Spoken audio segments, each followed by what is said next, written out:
jungle.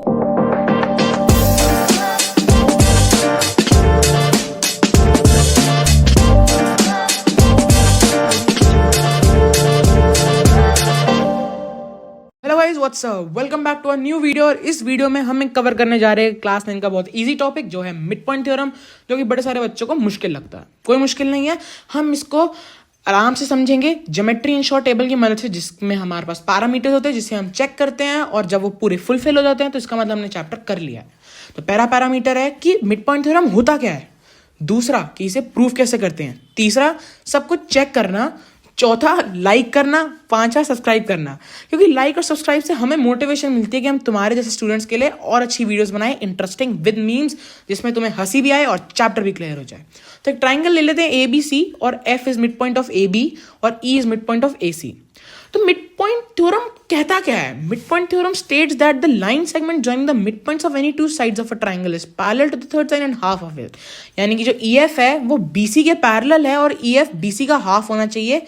ये mid point theorem कहता है जब F AB का मिड पॉइंट है और E AC का मिड पॉइंट है। तो इस फिगर को इनलार्ज करके देखते हैं।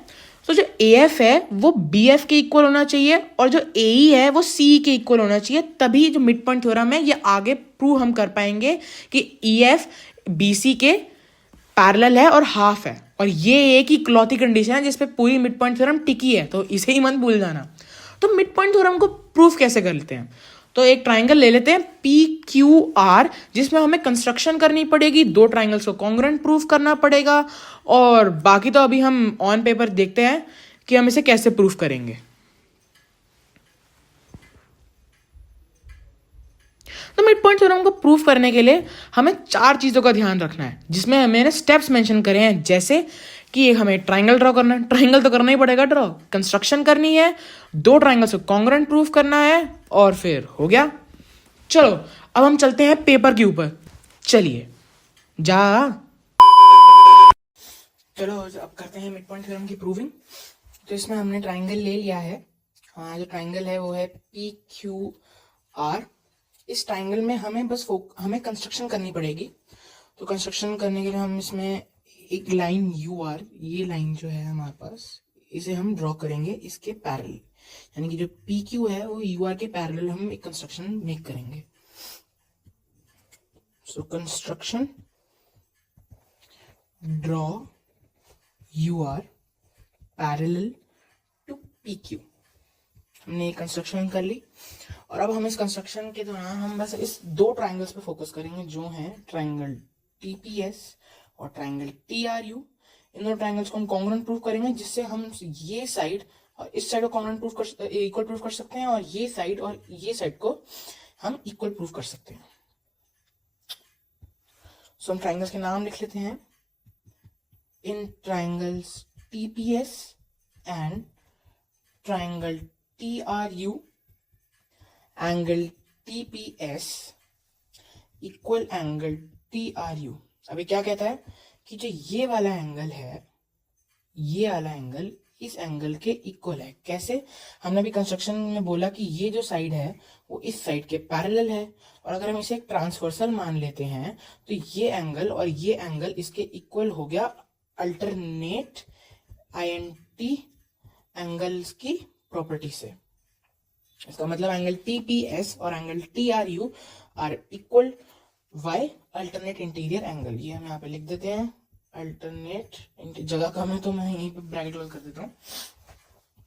अब PT is equal to RT, यानी कि ये जो साइड है वो ये साइड के इक्वल है।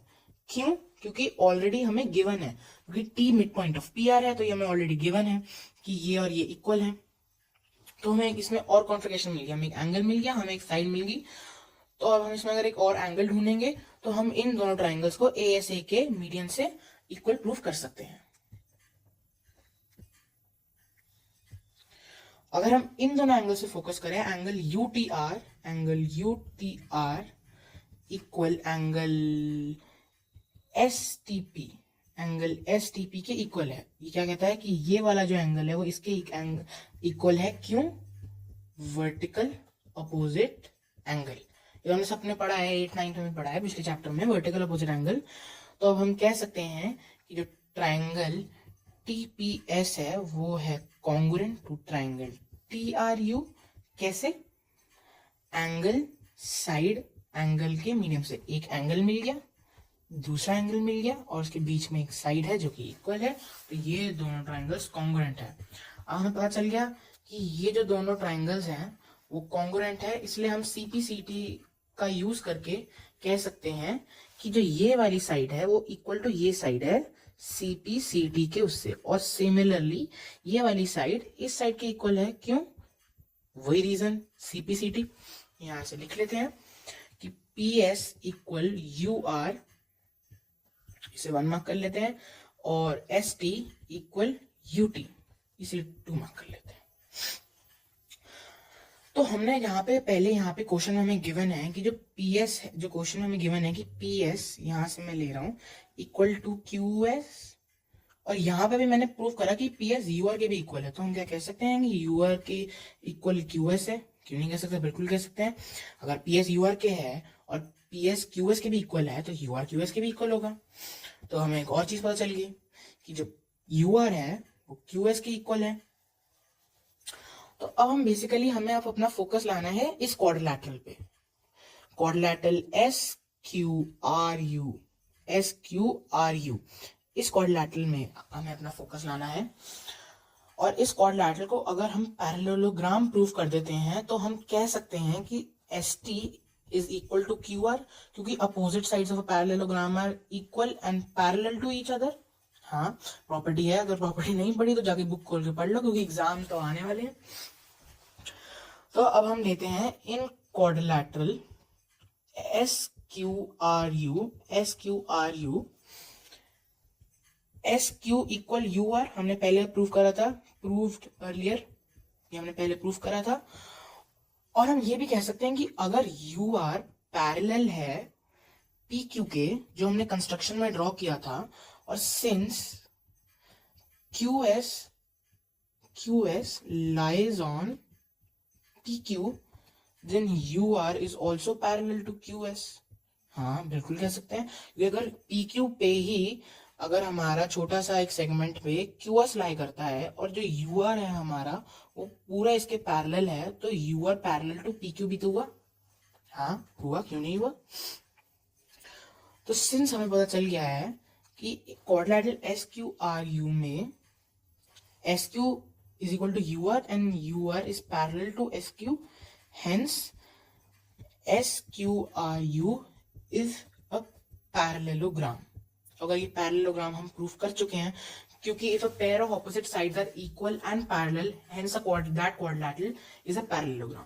तो हमें पता चल गया कि ये जो क्वाड्रिलैटरल है ये एक पैरेललोग्राम है। आगे बढ़ते हैं। इस क्वाड्रिलैटरल की जो साइड्स SU और QR है वो एक दूसरे की इक्वल होगी और SU पैरेलल टू QR होगी, SU पैरेलल टू QR होगी। तो इसके अंदर हम कह सकते हैं कि जो SU है वो ST प्लस UT के इक्वल टू QR है। कैसे कह सकते हैं? ऐसे कैसे कह सकते हैं? मतलब कुछ भी नहीं, कुछ भी नहीं। पूरा SU इक्वल है हमारे QR के, और SU किससे बना है? SU हमारा बना है ST और UT से बना है। तो अगर ST प्लस UT करेंगे तो हमें क्या लाइन मिल जाएगी? हमें पूरी ये वाली लाइन मिल जाएगी, और ये वाली लाइन कौन सी है? SU। तो हमने कुछ नहीं करा, हमने बस SU की जगह हमने ये वैल्यू पुट कर दी, यानी कि जो हम कह SU है वो इसके इक्वल है, तो हमने ये वैल्यू पुट कर दी यहाँ पे। तो हम आगे बढ़ते हैं, यानी कि ST plus UT equal to QR। बहुत बढ़िया। तो अभी हमने थोड़ी देर पहले जब इन दोनों ट्राइंगल्स को कॉन्ग्रुएंट प्रूफ किया था, तो हमने इसमें प्रूफ किया था कि ये वाली साइड इज इक्वल टू ये साइड, और जो मैं ये बोल रहा हूँ ये कौन सी थी? ST इक्वल टू UT, यानी कि ये इसके इक्वल है। तो हम इसमें ये भी लिख सकते हैं कि टू ऑफ, यानी कि इसमें लिख सकते हैं ST को ST रहने देते हैं और UT की जगह ST लिख देते हैं, क्योंकि UT और ST इक्वल है QR। तो ये बन गया two side ST is equal to QR। हमने 2 को उधर ट्रांसफर किया तो ST is equal to 1/2 of QR। बस कहानी यहीं पे खत्म। हमें क्या प्रूव करना था कि S T is half of Q R, और हमने यहाँ पे प्रूव कर दिया। ये कहता है कि ये जो साइड है ये इसका हाफ है, यानी कि अगर मैं इस साइड को इंटू 2 कर दूं तो मेरे को ये पूरी साइड मिल जाएगी, जो हम यहाँ पे प्रूव कर चुके हैं। लेकिन अभी क्वेश्चन खत्म कहाँ हुआ है, अभी तो हमने एक ही प्रूव किया ना, हमें ये भी प्रूव करना है कि एस टी क्यू आर के पैरेलल है। तो सुनो, अब ये कैसे करेंगे। तो जो पैरेललोग्राम हमारे पास यहाँ पे दे रखा है, जिसे हमने एक पैरेललोग्राम प्रूफ करा है इस क्वाड्रिलेटरल को, जो कि है हमारा एस क्यू आर यू, यानी कि ये वाला पैरेललोग्राम। मैं थोड़ा कर देता हूँ रेस, थोड़ा गुछड़ गुछड़ हो रहा है। बढ़िया। यानी कि ये, और इसमें हमने कहा था कि S U is parallel to Q R, क्योंकि opposite sides of parallelogram are parallel. और since S T lies on S U, इस पे एस टी जो हमारा है वो पूरे एस यू पे लाई करता है, इसलिए हम ये भी कह सकते हैं कि जो एस टी है हमारा, S T is parallel to Q R. यहां से, क्योंकि अगर एस टी एस यू पे लाई करता है और एस यू क्यू आर के पैरेलल है, तो हम इससे यहाँ पे कंक्लूड कर सकते हैं S T is parallel to Q R. तो अब हम अपने लास्ट कंक्लूजन पे पहुंचे हैं, जिसमें हमने प्रूव कर दिया कि S T is parallel to Q R and S T is equal to half of Q R. और हमें यही प्रूव करना था, और यही हमारा मिड पॉइंट थ्योरम है। इसकी हम प्रूविंग भी जान चुके हैं। इसलिए आज की वीडियो यहीं खत्म करते हैं। और अगर आपको वीडियो में कुछ नॉलेजेबल चीजें मिली और मजा आया, मीम्स के साथ मजा आया, आरवन सर के साथ मजा आया, तो लाइक सब्सक्राइब करें, ताकि हमें भी मोटिवेशन मिले कि हम आपको पढ़ाने के लिए ऐसी वीडियोस बनाएं, क्योंकि ऐसी वीडियोस बनाने में बहुत मेहनत लगती है। Thank you.